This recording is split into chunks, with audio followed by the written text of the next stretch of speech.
Theodor Adorno, Max Horkheimer, Herbert Marcuse, Erich Fromm, all Jewish Marxists, all exiled from Nazi Germany to the United States, all critical of Western culture.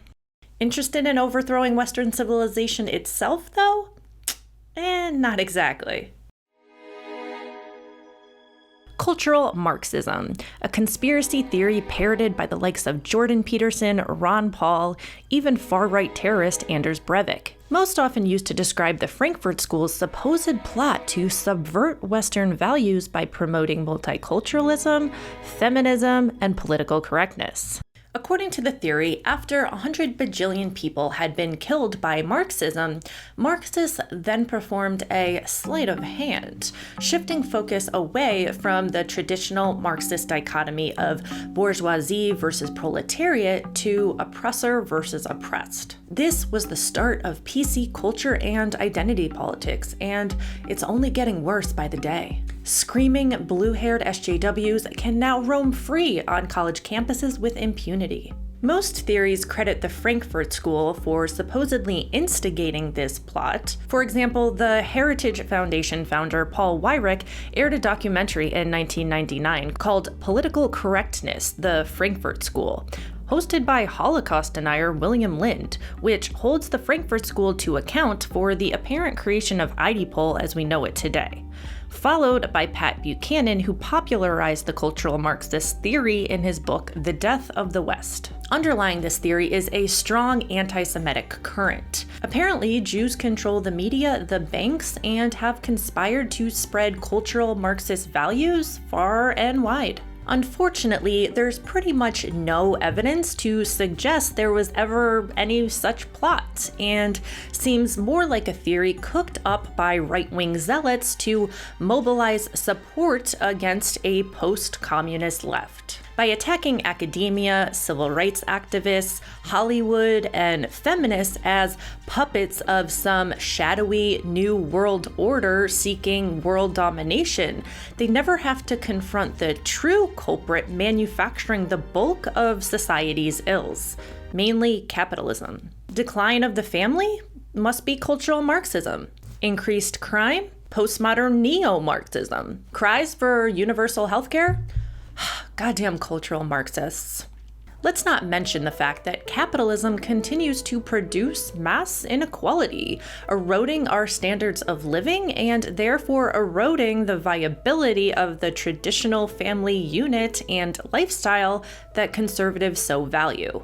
By focusing on the cultural realm in this way, by propping up the family, Christianity, and morality, and attacking identity politics and multiculturalism as these nebulous leftist values, they can then galvanize support for the right and possibly even bring more socially conservative liberals to their side. It's really a shame that this narrative has become so popular because the Frankfurt School actually has a lot of important insights to share, and so that's what I want to talk about today.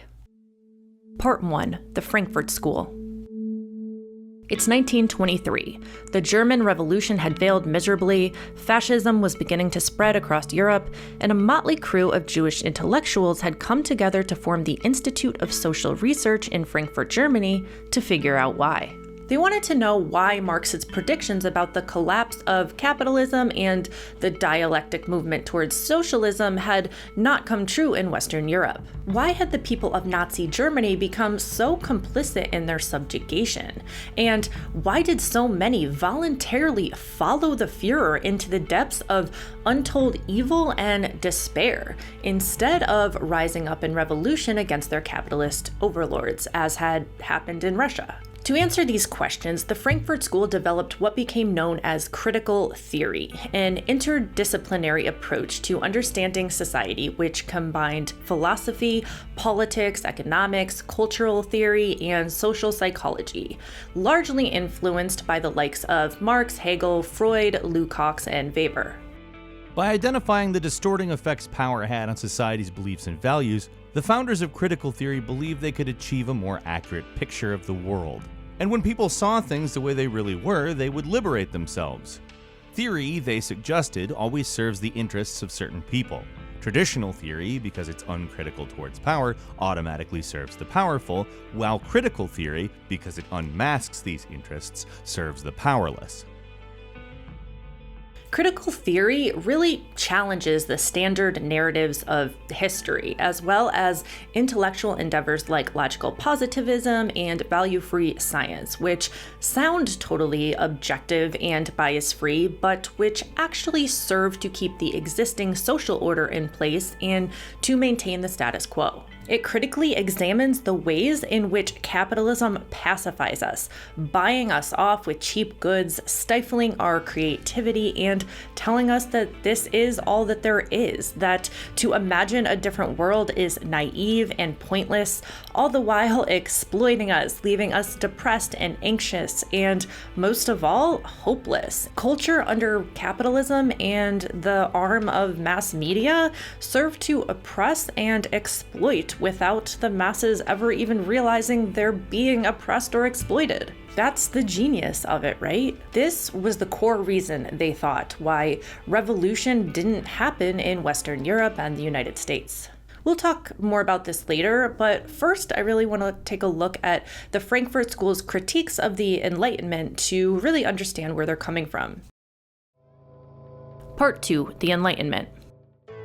In their magnum opus titled Dialectic of Enlightenment, Frankfurt scholars Adorno and Horkheimer provide a scathing critique of contemporary society and a new lens through which to view Western development. They challenge the idea that history is simply a tale of human progress and that it was Enlightenment values which freed us from the shackles of mythology, religion, and barbarism to usher in a new era of pure reason and rationality.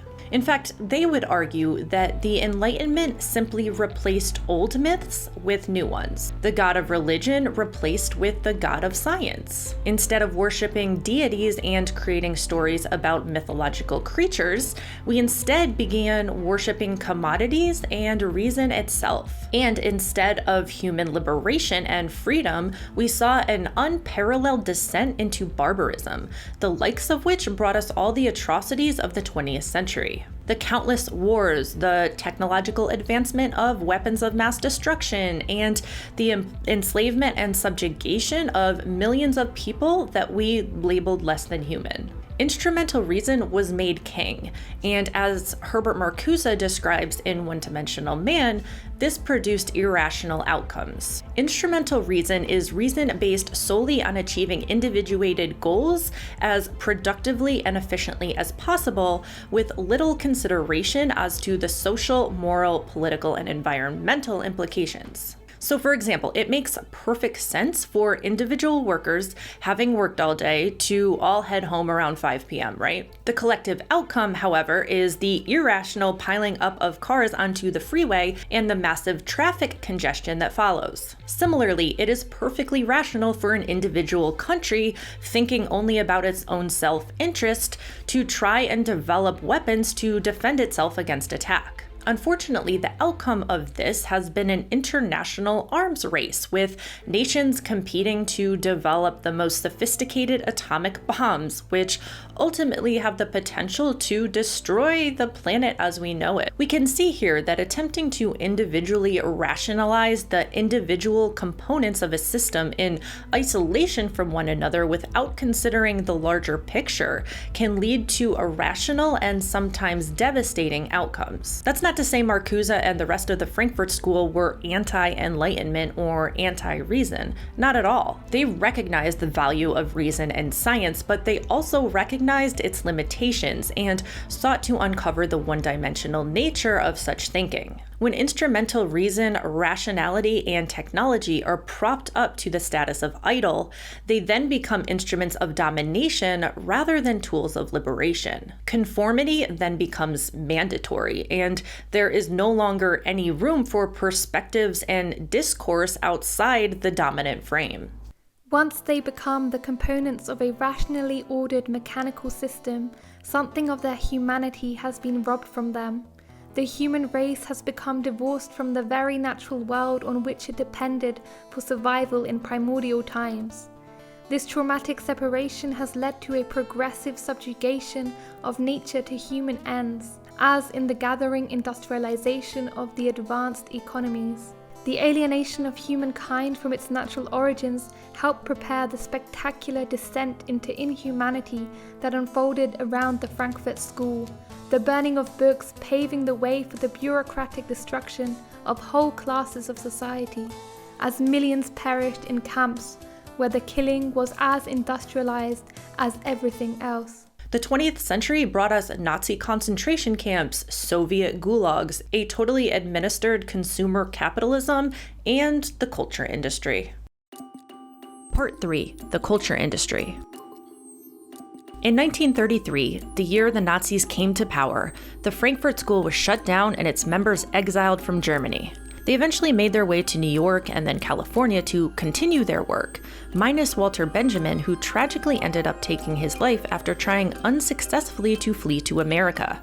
It was here in the United States that the Frankfurt School began to find that the mechanisms of mass control used by Americans were not that different from those of the Germany they had just fled. They lambasted the mass production of popular culture by corporations, arguing that human thought was being corrupted, distorted by consumerist propaganda, and infected with sameness. They called this the culture industry. But what do Adorno and Horkheimer mean when they say culture is infecting everything with sameness? Well, the culture industry is dominated by the profit motive, and so must create products that appeal to the largest number of people. Data is collected from the population, likes, dislikes, and desires are documented and categorized, and products are then created based on what can attract the attention of the largest number of people in order to maximize profit. Today, in the era of digital analytics and advanced algorithms, this form of marketization has become even more refined. Our every thought, desire available for analysis by money-hungry corporations. And once a winning formula is produced, the same type of cultural product is constructed over and over and over again with just minor changes in the details. This is why so many pop songs adhere to the same exact chord progression. It's why remakes and movie sequels are so popular, and why television plot lines are basically interchangeable, following very predictable frameworks, never really challenging the audience's worldview. The same schema is repeated with minor tweaks in the details, thus giving the illusion of difference. This kind of industrial mass production of culture encourages sameness, conformity, and uniformity among its consumers, repressing individual interpretation and imagination. Think, for example, of sitcoms with those built-in laugh tracks.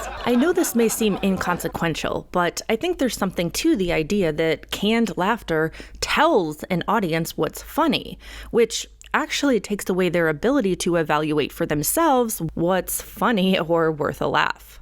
Art, cinema, and music become nothing more than mindless entertainment, used to distract us from our shitty jobs and our shitty lives so that we don't fight back, so that we remain docile and content and passive, recharging us just enough to keep us coming back to work every day. Amusement, as Adorno and Horkheimer wrote, becomes just an extension of labor under late capitalism. Art used to be used as a tool to stoke dissent, to challenge the status quo. Art was produced for art's sake and not simply for profit. But now, real art, real music, real culture is replaced with easily replicated, mass-produced trash. An art that is subversive, that does challenge existing power structures, becomes recuperated and used for the system's gain. When culture is commodified in this way, it's only a matter of time before human beings consuming this culture also become commodified, become commodities, easily substitutable, forced to bow before the altar of exchange. Consumers are given to understand that although their consumption patterns in the mass are vital, they, as individuals, count for nothing. To that extent, the author saw no functional difference in the conveyor belt production of delusion by the American culture industry and the sledgehammer propaganda techniques of European dictatorships. When Adorno looked at the culture industry in America, he essentially saw all the makings of a totalitarian capitalism forming, controlling the minds of Americans in much the same way that Joseph Goebbels controlled the minds of Germans during Nazi Germany. Of course, he's not suggesting that the two are the same or equally bad by any means, but rather that this American culture machine sneaks its consumerist messaging into its art with the same goal of churning out mindless zombies who don't ask questions and who conform to the status quo. Basically, the culture industry engineers consent through pacification, distraction, and vacuous entertainment. It's really no surprise, then, that we'd eventually end up with someone like Trump, right? Politics and pop culture have officially fused into one. There's no clear line separating the two anymore, and that's exactly what the critical theorists predicted. A billionaire reality TV star turned president, the perfect representation of a country hypnotized by spectacle over substance. Fake news. Fake news. Fake weather. And this is the sad part, really. On the one hand, there's something really exciting about a country railing back against the establishment, saying fuck you to the status quo. Unfortunately, when it comes to Trump, there's nothing of substance behind him or his message. Trumpism is exactly what you'd expect a revolution in the age of mass media to look like. I was hoping that the tide was turning and that the popularity of Bernie Sanders was indicating something new. But yet again, in the age where mass media supports nothing but the most mediocre and centrist of candidates, and where class conscious is still very low, it seems we may be in store for 4 more years of Trump and even more candidates like Trump popping up worldwide. In my next video, I'm going to dig further into the conditions that created Trump and take a deep dive into 21st century fascism, using some of the theories of the Frankfurt School to analyze this trend. So stay tuned for that. To conclude this video then, I think we can say a few things about the Frankfurt School. First of all, they were obviously highly critical of certain aspects of Western culture, sometimes spot on with their critiques, other times missing the mark completely. Second of all, they were incredibly prescient, able to diagnose a lot of the ills of an incredibly hyper-individualistic capitalist society in ways which are still very much relevant today. And third, there is absolutely no evidence to suggest that there was ever some conspiratorial plot to undermine Western civilization, and I think we can pretty much say that propagators of such theories are simply interested in capitalizing on fear and outrage. I can't imagine any of these people have actually ever read Adorno or Fromm or any of the other Frankfurt School members, instead relying on junk theories like Pat Buchanan's Death of the West or Stephen Hicks's ridiculous ahistorical account of postmodernism, which Peterson actually is always quick to recommend. It's funny too, because conservative and classical liberals will often critique culture in much of the same way that the Frankfurt School did.